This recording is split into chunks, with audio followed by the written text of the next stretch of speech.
At 33 years old, Tom Barlow thought he'd be on his way to owning a home in Manchester by now, but it is still very much a case of window shopping only, so he's renting instead.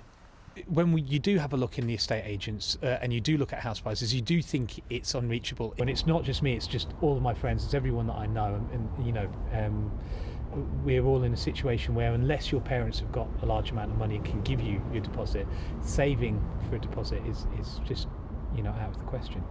As cities like Manchester have boomed, home ownership has dropped from its peak just after the millennium to 1980s levels, wages lagging behind prices, high rents getting in the way of saving a deposit.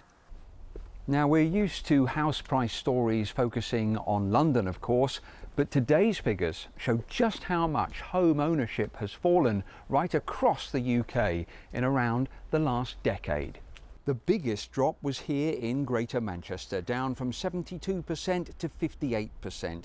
Other double-digit drops were in West Yorkshire, where it fell from 70% to 60%, the West Midlands, 70% down to 59%, and Northern Ireland, a fall from 73% to 63%. Manchester City Council is developing mortgage guarantee and deposit savings schemes to help people get on the ladder. But the man running it all says maybe the bigger picture is changing.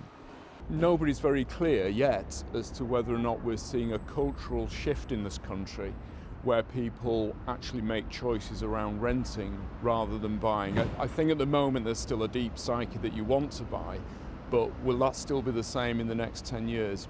We're not really sure. Many of those who do dream of buying question if they can make it a reality. I do worry about my future ever having my own home. I guess I've had to try and get used to the idea that owning my own home may never happen. And for Tom, every month's rent is another chunk of money gone that could have been put towards his own home. Peter Lane, 5 News.